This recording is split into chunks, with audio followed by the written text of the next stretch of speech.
Welcome to the Cash Flow Guys podcast.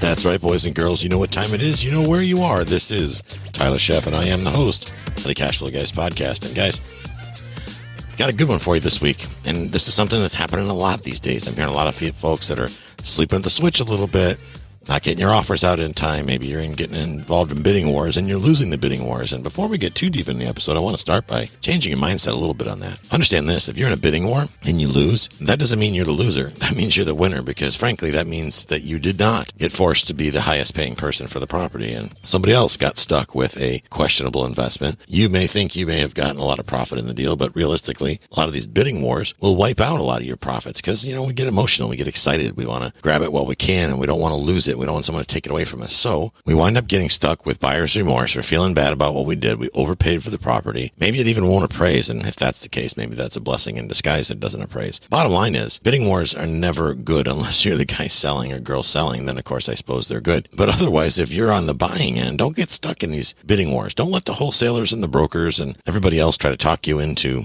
pulling the trigger on something at a price where you know you're not going to make money with it. If you're a rehabber, well, a lot of folks will say, well, I'll make it up on the other end. No, you won't, because depending on how long you take to rehab it, it's quite possible the market could shift. The prices could start spiraling downward. What's going to make that determination really is how much inventory is, two things really, how much inventory is in the marketplace at the time you're ready to sell and what they're doing as far as bank loans. Here's what I mean by that. And I don't want to go too deep into it, but right now it's still relatively easy to get a mortgage on a property, but that's going to change. Banks are making it a little tougher to get a mortgage. They're being a little more strict, a little more stringent. They're preparing for what everybody knows is coming, aka the recession. On the other side, there is a looming foreclosure and eviction crisis. And we all know this because there's a moratorium on most foreclosures and evictions. I say most because it does not apply to all of them. However, at some point, all this excess inventory, all these foreclosed houses are going to have to hit the market because the people that own them either are going to need to sell them or the banks wind up foreclosing on them are going to need to sell them. When they do that, the market value, when there's increased inventory, will start to drop. That's what's one of the things that triggers a loss. What a lot of folks are doing right now, and this even applies to big ticket items, by the way.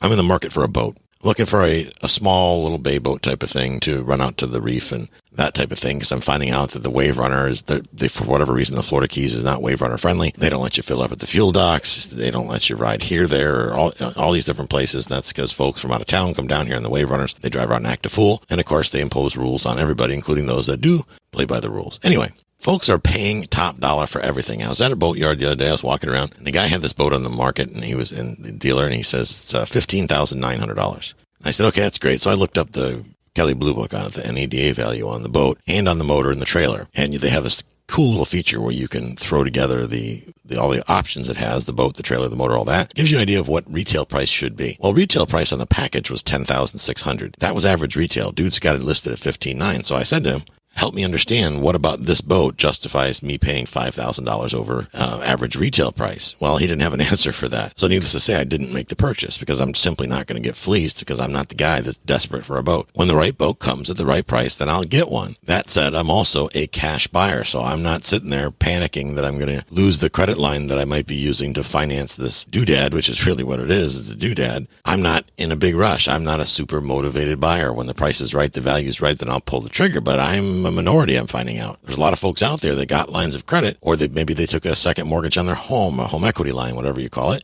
and they're thinking that if they don't use it, they're going to lose it. And that's actually true. I heard today that one of my students said that Chase Bank pulled back one of her lines of credit because she wasn't using it. It had zero balance, and the banks want to reduce their exposure from risk. And what they don't want is people to panic in a financial crisis, run out and take on a bunch of debt and then not be able to pay it. So what the banks do to help protect themselves is they reduce or eliminate lines of credit in a lot of cases. Ones that aren't being used haven't been used in a long time. What you'll see in coming months and maybe the next year or so is a lot of these credit cards and whatnot. If your credit card is not being used, they might shut off the line of credit because they're concerned about their exposure. They don't want to put themselves out there if we're going to have a global economic collapse, which is highly likely based on all the factors that are going on right now. So when you see banks and credit lines and mortgagers and whatnot starting to do this, it makes you start perking up and paying attention what's going on, right? They're watching things a lot closer than the average American because they're not spending a lot of time on Fox News and CNN. They're studying world financial markets and they're paying attention to what is going on in the marketplace.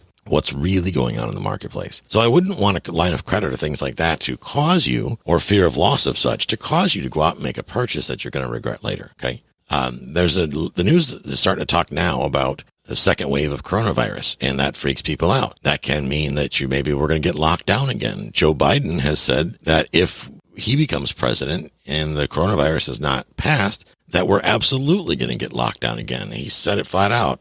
So people are scared about that. And a lot of people found out where they live now, they didn't enjoy so much being locked down there. So there's probably a good number of people that are looking for a new place to be locked down when or if Biden becomes president. That's kind of terrifying if you think about it.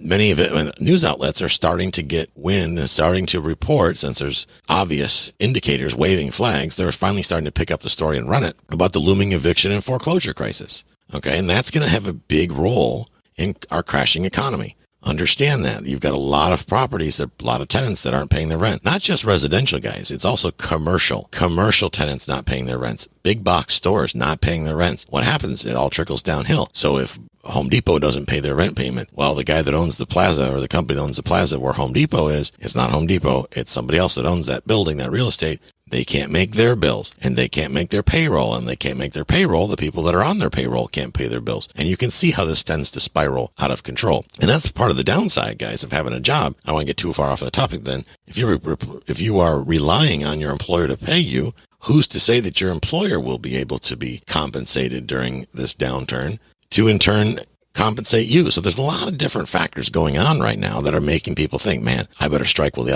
iron's hot, and I better buy just to buy, to have something before they take it away from me. And I caution you from getting sucked into that. Okay. I caution you. When you start getting pressure, when the real estate broker, the wholesaler's telling you better act now because I got 5 other offers coming in, yada, yada, yada. I'm hearing a lot of that right now, people saying that. And in a lot of cases, it's true, but in some cases, it's not true. So first of all, I would question that. I wouldn't, and you do it to yourself, question it to yourself to say, I'm not sure I believe that. But ask yourself this question: what's going to happen if you don't buy this thing? Is the world going to come to an end? Larry Harbolt teaches that. Is the world going to come to an end if you don't buy this house, this duplex, this town and unit apartment building? If I don't get in on this deal, I'm never going to make money again? No, it's absolutely not true. You're not going to die if you don't pull the trigger and spend the money now. If you lose the credit line because you didn't use it, that's okay. And actually, that's probably a blessing in disguise. That's an absolute blessing in disguise, because then you'll be less likely to go use it, especially if you're not the type of person that has good financial discipline. This could be a blessing in disguise. And for that matter, maybe you should call the bank and give it back to them. Even if you are financially disciplined, who knows what the future will hold economically, and why put yourself out there for the temptation to get into taking on bad debt, right? That means borrowing money that is not specifically used to make more money.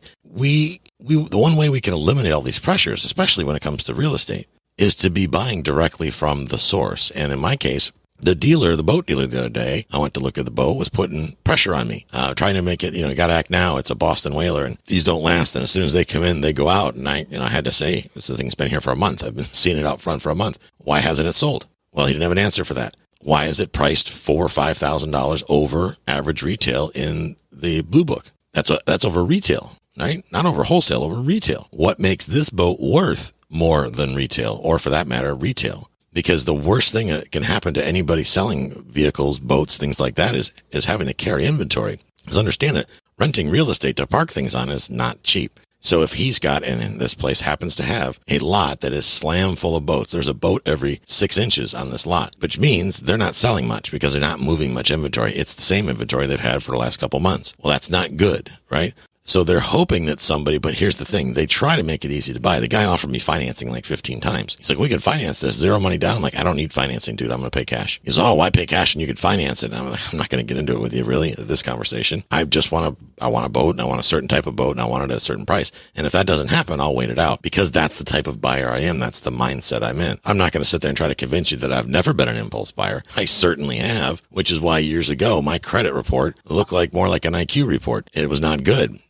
Once I pulled my head out of my ass and I got my act together and I started being financially disciplined, it's amazing how quick I was able to get out of the rat race. I digress. So guys, the most practical way, in my opinion, to avoid being outbid when you buy anything is to simply buy what's not for sale. In other words, instead of going out and buying from off the shelf, buying from a realtor, buying from a wholesaler, no such thing as off market. I did a whole episode on off market is a lie, because it absolutely is a lie. If it's for sale, you're not the only person that knows about it. But when you're sitting at the kitchen table, when you're talking to the seller direct, if I'm over there on Craigslist buying from the guy that is selling the boat himself, who really wants to get out of his yard because his wife's yelling at him about him having to mow around it all the time, that's a motivated seller. If he needs the money for something else, that's a motivated seller. So we're going to do much better buying in those situations, because we don't have any buying pressure. And let's use the boat guy as an analogy, right? The guy that's selling the boat on his own is probably not going to offer financing on that, right? He's going to want all cash. Well, most people are broke in the world these days. They don't keep the kind of cash laying around that they need to buy a boat.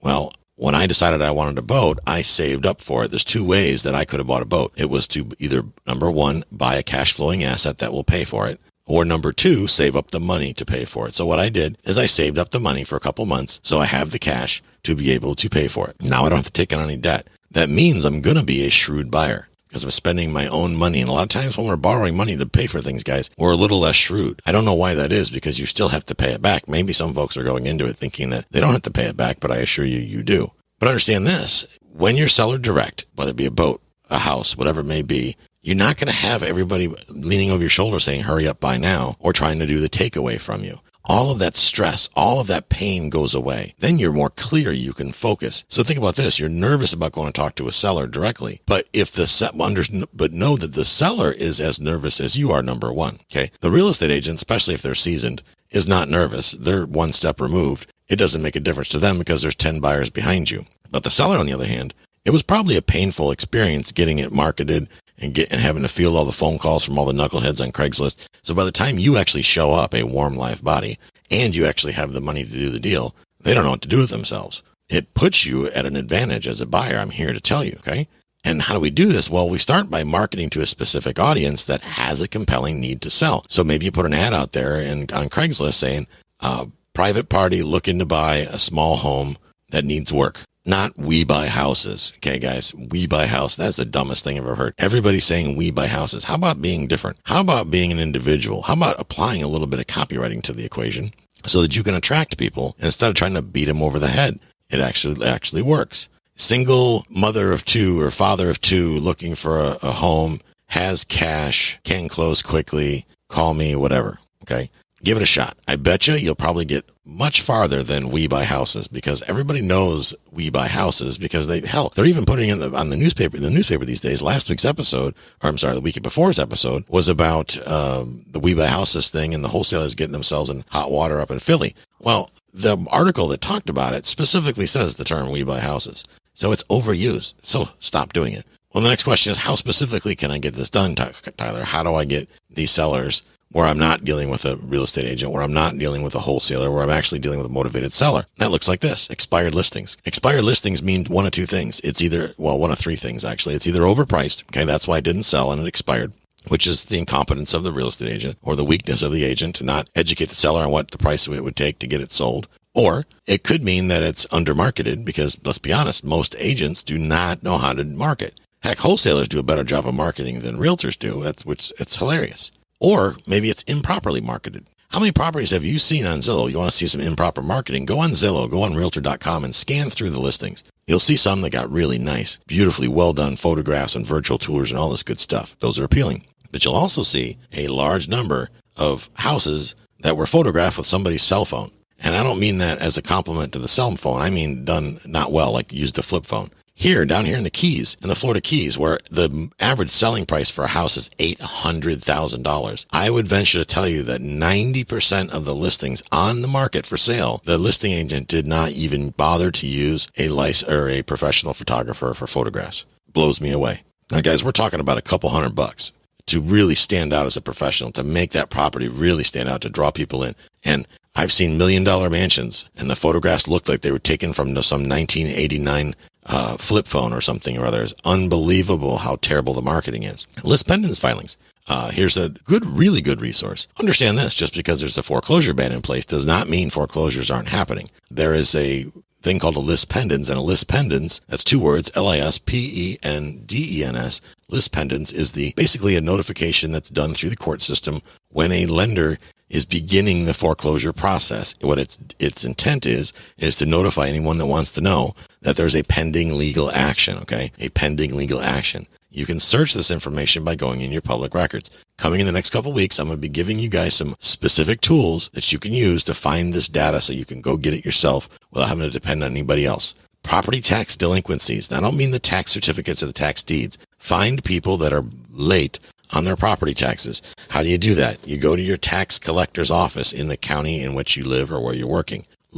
Call them and say, how do I find out who is behind on their taxes? Make sure you say it that way. Who is behind on their property taxes? You're not interested in tax deed sales. You're not interested in any of that because those properties have been out there for quite a while. Usually they've been late for over 2 years. Not to say there's not any marketing value there. There is.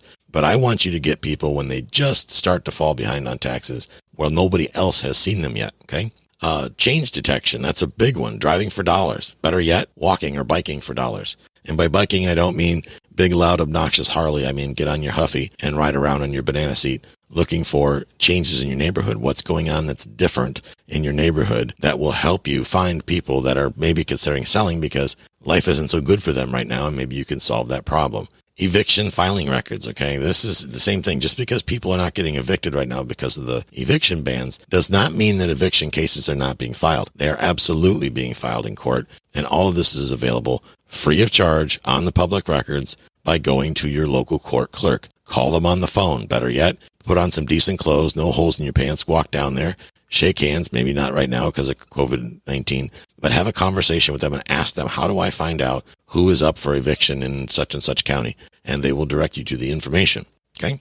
Understand this. The best way to avoid being outbid is to situate yourself as the only available buyer, which eliminates the competition. Boys and girls, when you are the only game in town, or at least perceived to be the only game in town, I'm here to tell you, you will go a lot farther with the seller. You're not going to feel the pressure that someone's going to outbid you, that some shark is going to come in and offer 10 grand more than you and then maybe not be able to close.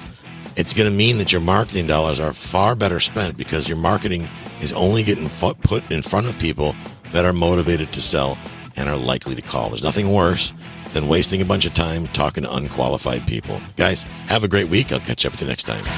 This concludes today's episode. You don't have to wait till the next episode to learn to earn. Head over to cashflowguys.com and contact Tyler and his team for more powerful tips and ideas so you can start generating multiple streams of income and escape the rat race.